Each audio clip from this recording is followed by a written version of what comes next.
Hi friends, welcome. അരിപ്പൊടി വെച്ച് ഉണ്ടാക്കാൻ പറ്റുന്ന ഒരു ഈസി റെസിപ്പിയാണ് കേട്ടോ കാണിക്കുന്നത്. അപ്പോൾ അതിനായിട്ട് നമുക്ക് ആദ്യം തന്നെ 2 കപ്പ് വെള്ളം വേണം. അപ്പോൾ നമ്മൾ എത്ര അരിപ്പൊടിയാണ് എടുക്കുന്നത് അതിനനുസരിച്ച് വെള്ളം എടുക്കുക. 1 കപ്പ് അരിപ്പൊടിക്ക് 1 കപ്പ് വെള്ളം എന്ന കണക്കിൽ വേണം ചേർക്കാനായിട്ട്.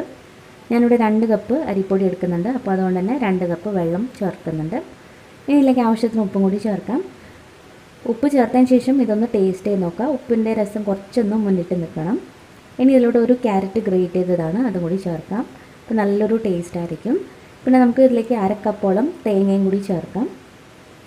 തേങ്ങ കുറച്ച് കൂടിപ്പോയാലും കുഴപ്പമൊന്നുമില്ല. അപ്പോൾ ഏകദേശം ഒരു 1/2 കപ്പ് ചേർക്കുന്നുണ്ട്. ഇനി ഇതിലേക്ക് കുറച്ച് മല്ലിയിലയും കൂടി ചേർക്കുന്നുണ്ട്. മല്ലിയില ഓപ്ഷണലാണ്, അപ്പോൾ ഉണ്ടെങ്കിൽ ചേർക്കാം, അല്ലെങ്കിൽ ഒഴിവാക്കാം. നല്ലൊരു കളർഫുള്ളായിരിക്കും, അതിന് വേണ്ടിയിട്ടാണ് മല്ലിയിലയും കൂടി ചേർത്തത്. ഇനി ഇതിലേക്ക് 2 ടീസ്പൂൺ ഓയിലും കൂടി ചേർക്കാം. ഇനി ഇതെല്ലാം കൂടി നന്നായിട്ടൊന്ന് തിളയ്ക്കണം. ഇപ്പോൾ വെള്ളം നല്ലപോലെ തിളയ്ക്കണം. മാത്രമല്ല ക്യാരറ്റൊക്കെ കുറച്ചൊന്ന് വേവാനുണ്ട്. അപ്പോൾ ക്യാരറ്റൊക്കെ പെട്ടെന്ന് തന്നെ വെന്ത് കിട്ടും. ഇതൊന്ന് തിളയ്ക്കുമ്പോഴേക്കും ക്യാരറ്റും അത്യാവശ്യം ഒന്ന് വെന്ത് കിട്ടും.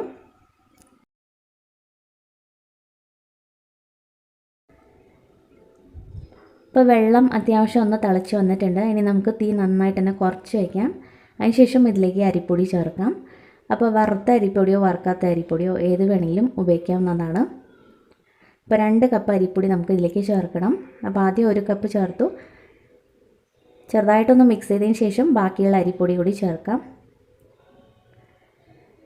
ഇനി നമുക്ക് നല്ലപോലെ ഇതൊന്ന് മിക്സ് ചെയ്തെടുക്കണം. അപ്പോൾ തീ ലോ ഫ്ലെയിമിൽ തന്നെ ആയിരിക്കണം, ഒട്ടും തന്നെ കൂട്ടി വെക്കരുത്. നന്നായിട്ട് ഇതൊന്ന് മിക്സ് ചെയ്തെടുക്കാം.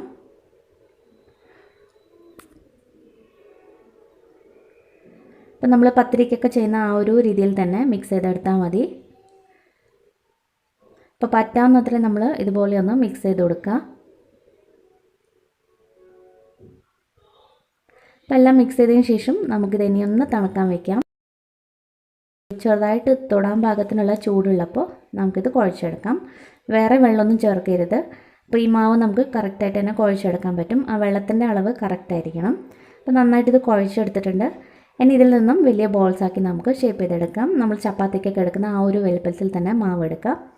ഇനി നമുക്കിതൊന്ന് പരത്തിയെടുക്കാം. അരിപ്പൊടി വെച്ചിട്ട് തന്നെ പരത്തിയെടുക്കാം. ചപ്പാത്തിക്കൊക്കെ പരത്തുന്ന രീതിയിൽ പരത്തിയെടുത്താൽ മതി. അതിനുശേഷം നമ്മളൊരു റൗണ്ട് ഷേപ്പിൽ കട്ട് ചെയ്തെടുത്താൽ മതി. ഇനി നമുക്കിത് ചുട്ടെടുക്കാം. അപ്പോൾ ഒരു സൈഡ് വെന്തതിന് ശേഷം മറിച്ചിട്ട് കൊടുക്കണം. അതിന് മുമ്പായിട്ട് നമുക്ക് ഇതിലേക്ക് കുറച്ച് നെയ്യും കൂടി തടവി കൊടുക്കാം. നെയ്യ് ചേർത്താൽ നല്ലൊരു ടേസ്റ്റാണ്. അല്ലെങ്കിൽ സാധാരണ ഓയിലായാലും മതിയാവും. അപ്പോൾ 2 സൈഡും നന്നായിട്ട് തന്നെ കുക്ക് ചെയ്തെടുക്കണം. അപ്പോൾ നെയ്യ് ചേർക്കുന്നതായിരിക്കും കുറച്ചും കൂടി ടേസ്റ്റ്. ഇതിപ്പോൾ 2 സൈഡും നന്നായിട്ട് കുക്കായി കിട്ടിയിട്ടുണ്ട്. ക്യാരറ്റിൻ്റെ ഒരു കളറാണ് ഈ ഒരു മഞ്ഞ കളറ്.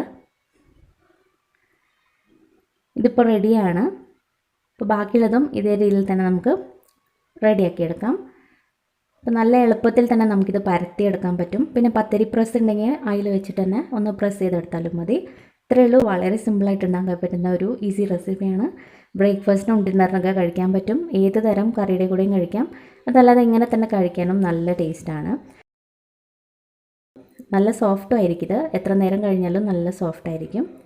അപ്പോൾ ഈ വീഡിയോ ഇഷ്ടപ്പെട്ടാൽ ലൈക്ക് ചെയ്യാനും അതുപോലെ സബ്സ്ക്രൈബ് ചെയ്യാനും മറക്കരുത്. താങ്ക്